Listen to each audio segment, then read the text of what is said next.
উন্মুক্ত লাইব্রেরি লেখনীতে আজদহ সূচনা পর্ব সংখ্যা 4।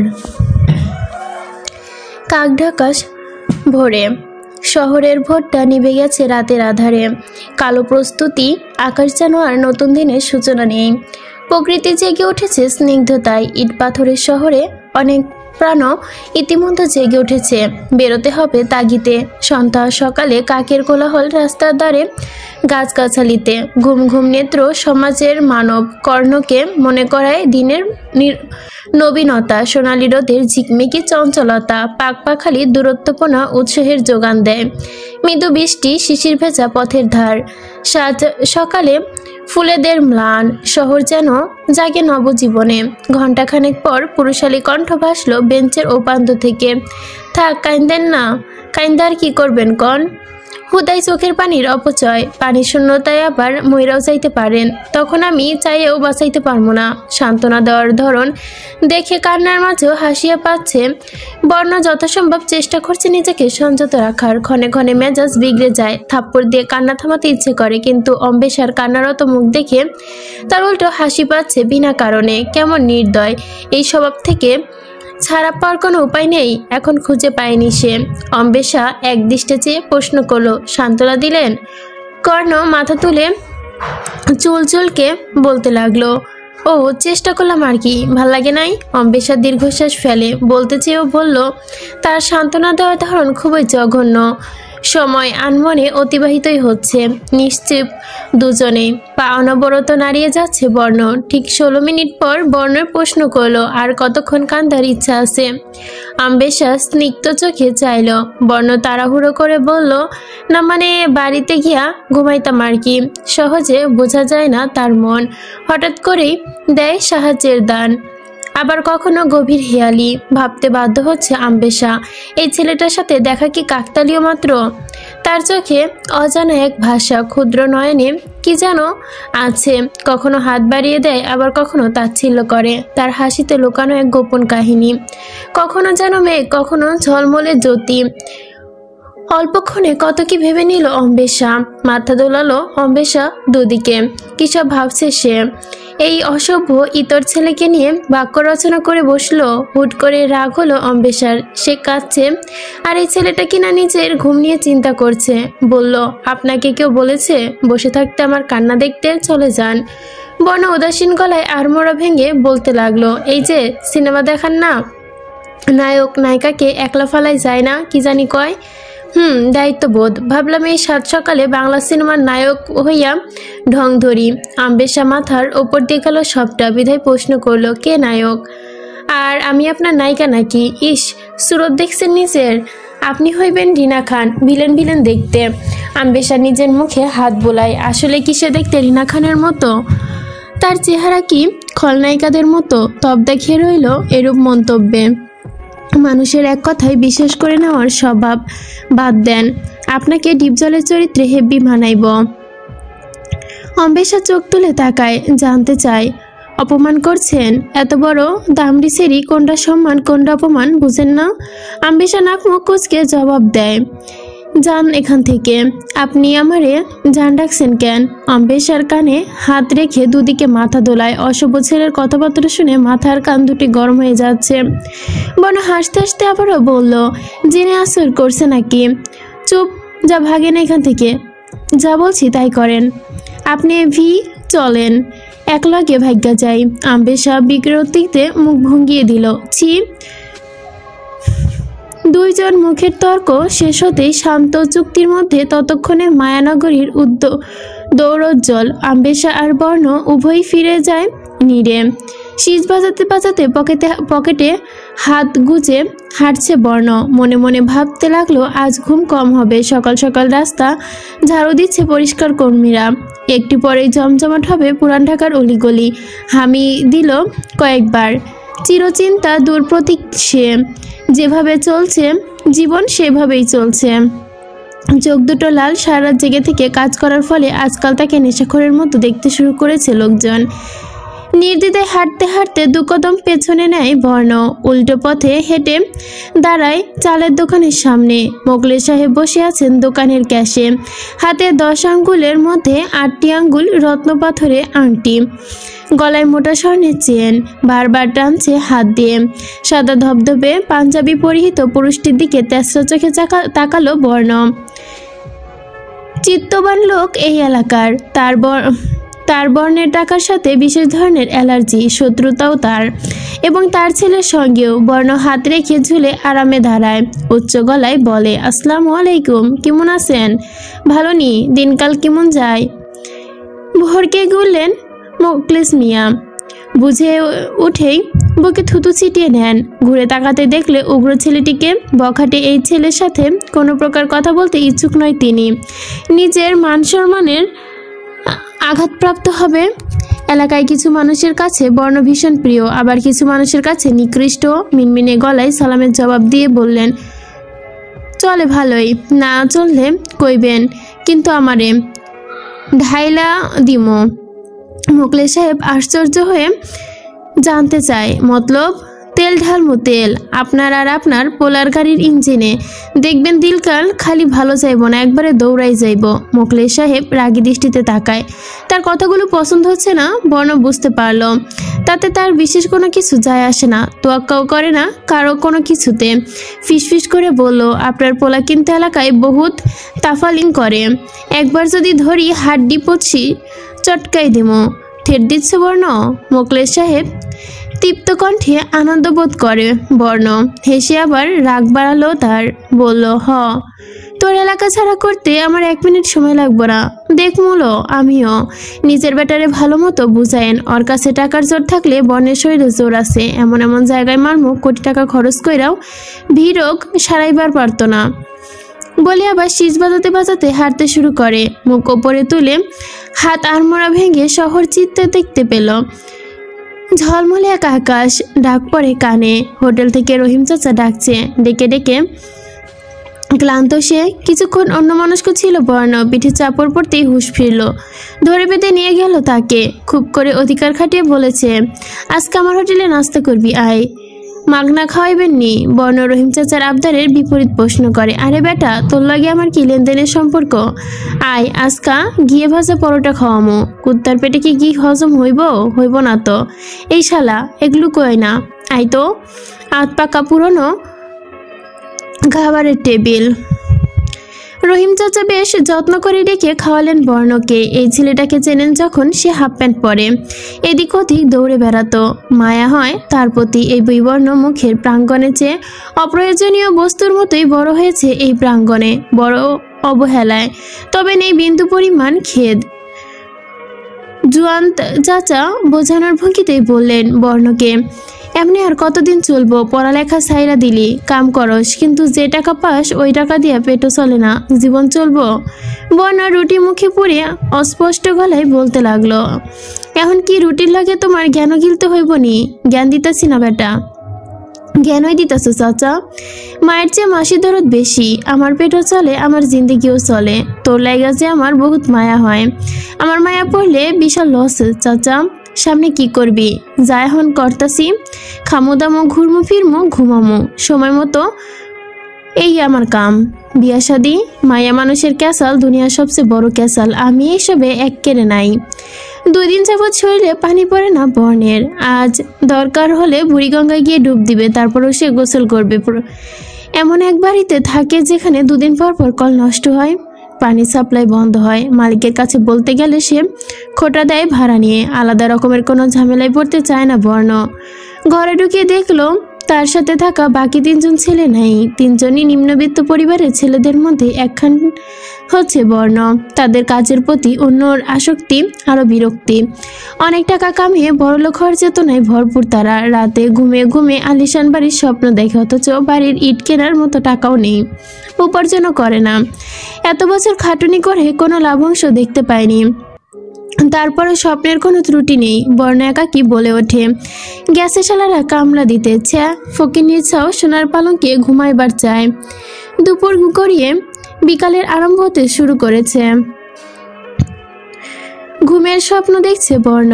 এক ঝড়ের সন্ধ্যায় বুড়িগঙ্গার বুকে খোলা নদীর ছাদে উগরে হতে তার ভেসে চলেছে রঙাছে বৈদ্যুতির খেলা। আকাশ ভরে, ভয় নেই অন্তরে, নেই কোনো কম্পন অঙ্কে।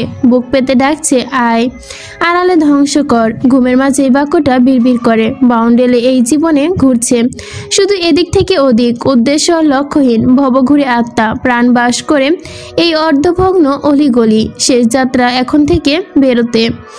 এক ঝটকায় এলো পাশলা বৃষ্টি। নৌকা ঢেউয়ের সাথে নড়ে চড়ে ডুবে যাবে বোধহয়। না ডুবলো না, উল্টো ডুবে যাওয়ার ভয় দেখিয়ে ফিরফির করে আবারও ফিরে এলো। বর্ণ ঘুমের মাঝে হালকা হাসলো। পূর্ণ ঘুমে বিড়বিড় করলো, বুড়িগঙ্গার গর্ভে জন্ম আমার, এই গর্ভে ডুইবা মরার ভয় দেখাস। কইয়া দিস ভয়ের বর্ণ সাঁতার জানে। স্বপ্নের ব্যাঘাত ঘটে আঘাতে, যেন বাজের মতোই মাথার ওপর শব্দ হলো। কেঁপে উঠল বর্ণ। ধরফড়ে উঠে ঘুম থেকে চোখ খুলতে দেখতে পেল জনিকে, হাতে হকি স্টিক। বর্ণের ডান বাহুতে এই হকি স্টিক দিয়ে আঘাত করেছে সে। বর্ণ এর কপালের রগ ফুলে উঠেছে। গর্জনের সুরে গালি দিয়ে উঠতেই দাঁড়াতে কপালে আরো এক দফা আঘাত। গড়গড় করে রক্ত গড়িয়ে পড়ল সঙ্গে সঙ্গে। বর্ণ প্রতিক্রিয়া শূন্য কিছুক্ষণ। কপালের রক্ত চোখের পাপড়ি বেয়ে চুয়ে চুয়ে পড়ছে। রাগের বসে শরীরের শক্তি সংবরণ হয়। মাঝে মাঝে গলা চেপে ধরল জনির, অকথ্য ভাষায় গালি দিল। তেজ বাড়ছে, তেজ ছুটিয়ে দিতে জানি আমি। জনিও দমে যায়নি। অত্যাধিক শক্তি প্রয়োগ করে গলা চেপে ধরার জন্য হাত চলাচ্ছে। হাত দিয়ে নিজেকে ছাড়ানোর চেষ্টা করছে আধো আধো কণ্ঠে। আমার আব্বাসানটে থেট দেশ, তোর কলিজার পাটা কত বড় হইয়া গেছে। আমারে মারবি তুই? তুই শুধু একবার আমারে আঘাত কইরা দেখ, আয়। বর্ণের শক্ত হাতে রগ ফুলে উঠেছে। এক হাতে জনির গলা চেপে ধরে আকস্মিক হেসে উঠল। নত মাথা দুলিয়ে হাসতে হাসতে বলল, তোরে মারমো, আয় মারি। এক হাত জনির চুল ধরে অন্য হাত হকি স্টিক তুলে নিল বর্ণ। কোনরূপ মায়াদয়া না করে টেনে নিয়ে বেরিয়ে গেল বাড়ির বাইরে। এলাকার প্রত্যেকে চেয়ে আছে তাদের দিকে। কেউ কেউ ছাড়ানোর চেষ্টা করতে এলেও বর্ণের বিধ্বংসী রূপে একদম পিছিয়ে গেল। তারা জানে এই দণ্ড শেষ হবার নয়। তবে আজ জল গড়িয়েছে অনেক দূর। জনিকে টেনে মোকলেশ সাহেবের দোকানের সামনে এনে ফেলল। হাতের উল্টো পিঠ দিয়ে কপালে রক্ত মুছে চিৎকার করে বলল, আপনার চোখের সামনে আপনার পুলারে মারমো, চোখের মেইলা দেহেন। মোকলেশ সাহেবের আত্মা শুকিয়ে গেল। পাগলের মতো এগিয়ে এলে বারবার না করছেন এই ছেলের সাথে না লাগতে। কেমন গরম তা কে জানে। জাহির করতে গিয়ে উল্টো বিপদে পড়ে গেছে নিজে। জনিকে জমিনে ফেলে হাতে পায়ে আঘাত করল বর্ণ। বিবর সহিংসতা ফুটে উঠেছে মুখশ্রীতে। রক্তপিপাসু নরপশু ভর করেছে যেন তার মাঝে। লোকজন জড়ো হয়েছে ইতিমধ্যেই। মাঝে মধ্যে এই রূপ দেখা যায় ছন্নছাড়ের নিষ্প্রভ প্রাণের মাঝে। জানে অগ্রহ মহল্লাবাসী। হাত জোর করছে মোকলেশ সাহেব। নিজের মনের রাগ ঝাড়ে তবে শান্ত হলো বর্ণ। হাতের হকি স্টিক ফেলে চারদিকে তামাশা দেখা মানুষের দিকে চেয়ে বলল, বর্ণের অন্তরে কোনো রহম নাই, কোনো দরদ নাই, কোনো আপজাত কিছু নাই। বর্ণের কোনো সুখ নাই, দুঃখ নাই। বর্ণচোর, জাহিল বর্ণ। যে যেমন তার লাগে তেমনই রং দেখায়, অরে ঠিক ওই রঙই দেখাই দিব। বুঝছেন না? বুঝছেন, হকগলেই বুঝছেন। সাব্বির ছেলেটা বর্ণের চরম ভক্ত। বিনা কারণে বড় ভাইয়ের মতো ভালোবাসে। তার পিছু পিছু ঘুরে হাফ ফুট ছেলেটা। বয়সের তুলনায় উচ্চতা অনেক কম, অনেকটাই কম বর্ণ হতে। অথচ ভালোবাসার জেরে বর্ণকে জোর করে নিয়েছে ফার্মেসিতে। অতিরিক্ত রক্ত ঝরছে তার কপাল থেকে। এসব দেখে হয়রান সাব্বির। ভাই ভাই বলে কাকুতি মিনতি করে অবশেষে রাজি করায় ব্যান্ডেজ করানোর জন্য। বর্ণ তার মুখের দিকে চেয়ে বারবার না করে শেষ পর্যন্ত রাজি হয়ে যায়। বয়স আর উচ্চতার ব্যবধানে বুড়ো আঙ্গুল দেখানোর চেষ্টা। না বলা সত্ত্বেও বর্ণকে ধরে নিয়ে গেল ফার্মেসিতে। বর্ণ বলতে চাইছে বারবার, আরে বেটা আমি ঠিক আছি। কে শুনে কার কথা? বাড়ি থেকে ফার্মেসির দূরত্বটা অনেক দূরেই।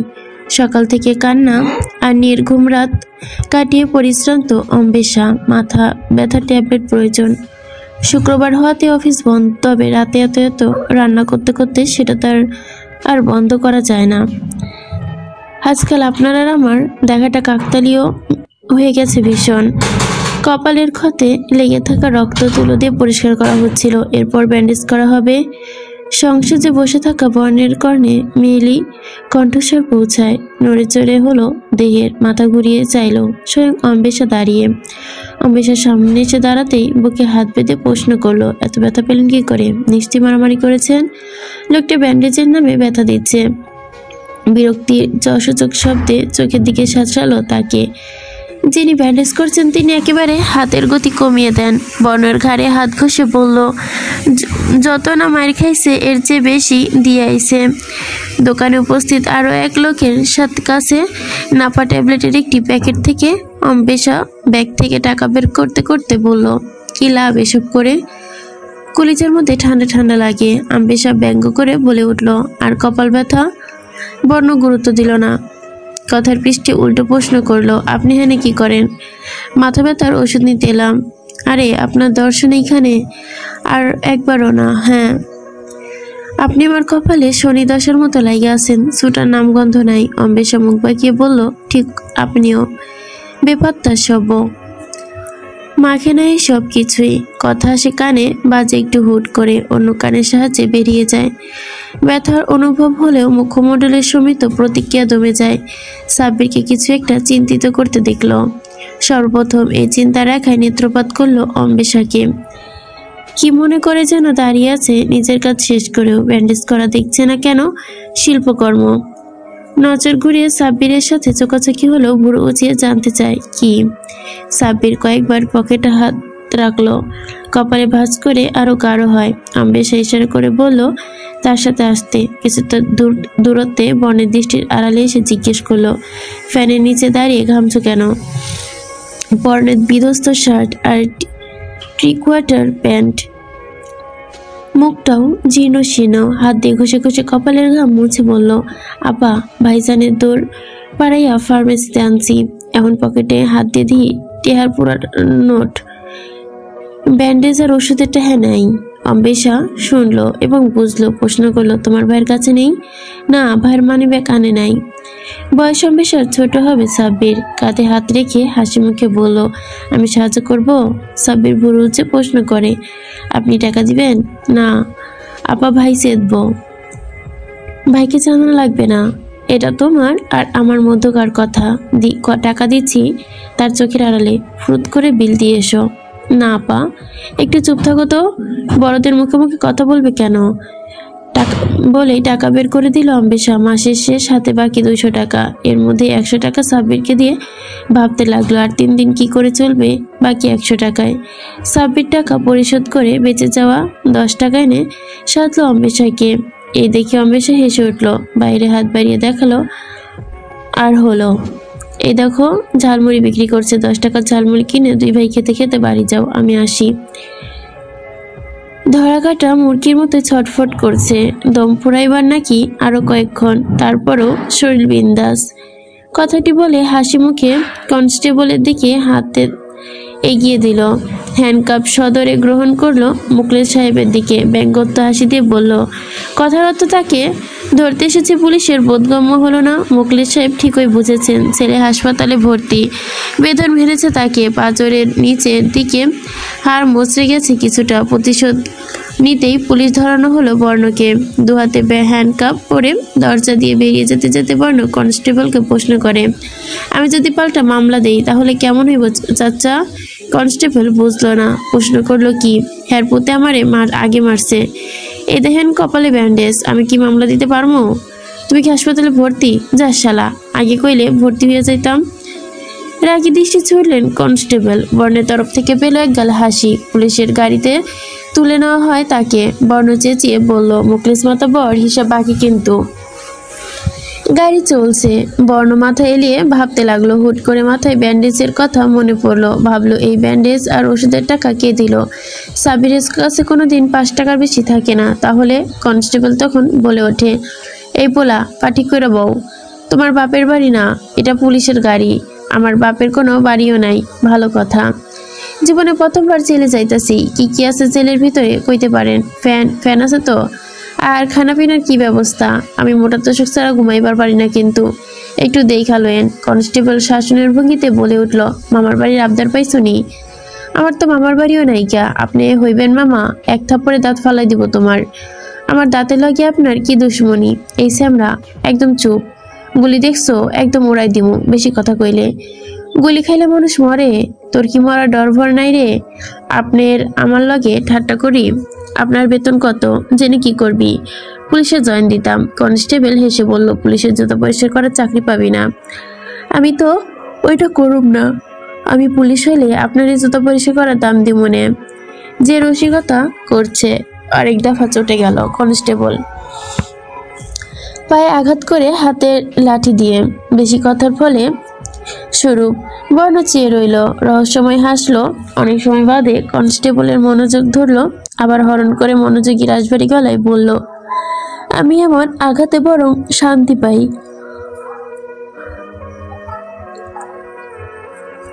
3 দিন বর্ণাকে লাইব্রেরিতে না পেয়ে অবাক হয় অম্বেষা। নিয়ম মাফিক আসতো সে এখানে, কিন্তু বিগত 3 দিন যাবৎ আসেনি। যতক্ষণ লাইব্রেরিতে থেকেছে অন্বেষা খুঁজেছে তাকে। ভীষণ অদ্ভুত, লোকটা হারিয়ে গেল কোথায়? সে চিন্তায় ভর করলো, সাথে সাথে যোগ হয় আরো এক চিন্তা, আঘাতপ্রাপ্ত ছিল। কোনো সমস্যা হলো না তো আবার? উতলা হলো অম্বেষা, হুটহাট করে মাথায় এমন ভূত চাপে। এখন ইচ্ছে হচ্ছে সেই ফার্মেসির দ্বারে গিয়ে দাঁড়াতে, সেখানে পাবে নিশ্চয় কি। আবার মনে হলো পেতেও পারে। আরেক মন বলছে যেখানে গেলে অফিসে সে কে যাবে। তবে তাদের সাক্ষাৎগুলো কিন্তু কাকতালীয়। এবার যে হবে না নিশ্চয়তা কি। তখনই বাজলো ফোন।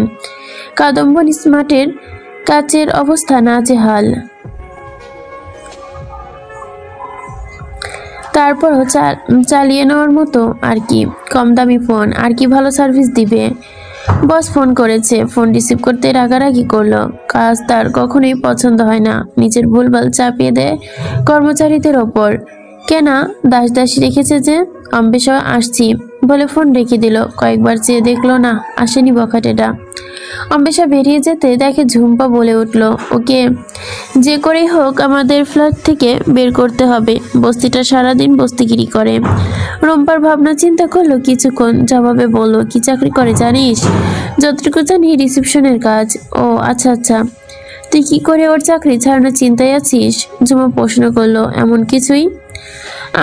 আমরা মনে হয় না এই কাজ আমরা করতে পারবো। এর চেয়ে ভালো বাড়িওয়ালার কাছে ছেলে কেলেঙ্কারি হলে এমনিতে ওকে লাথি দিয়ে বের করে দিবে। রুম্পা উৎসাহিত গলায় জানতে চাইলো, ও ছেলের কথা বলছিস?